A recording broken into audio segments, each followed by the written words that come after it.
majambazi watakuingilia kwa mali yako, kwa kila ambacho unachokituma ni karaha, na wala muda mwingine inakuwa ina raha ya kuendelea. Ndugu zangu Waislamu, raha ya kuendelea ni kumweka Mola wako katika moyo wako. Ukitembea la ilaha illa Allah, ukilala la ilaha illa Allah, ukisimama la ilaha illa Allah. Na kusiani yenye wanadamu, na mimi kuihusia nafsi yangu, ipo siku mimi na wewe tutajuta juu ya haya maneno ninayozungumza katika jukwaa hili.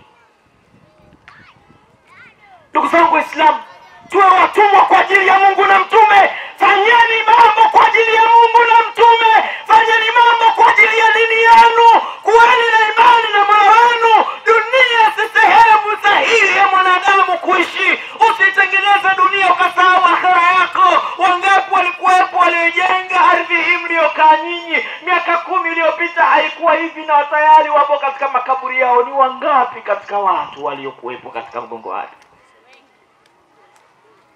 Ndugu zangu Waislamu, wangapi wamefiliwa na baba zao? Wangapi wamefiliwa na mama zao? Mnajua wako wapi? Mnajua wanafanya nini? Unajua ni yapi wanakutana nao? Wewe ni nani uendelee kubaki katika mgongo wa ardhi? Enyi ambao nafsi zetu zimetengeneza kibri, tumuogope Allah tabaraka wa taala. Ipo siku isiyokuwa na jina. Kila mmoja kati yetu katika mawaja haya atarejea kwa Mola wake, na ni siku ngumu sana siku hiyo. Sawa Waislamu, jana niliwauliza mashehe zangu, nikawaambia kwa nini Allah, ni swali ambalo halina majibu. Nikawauliza kwa nini Allah amejalia njia ya kurudi kwake ni njia ngumu mno.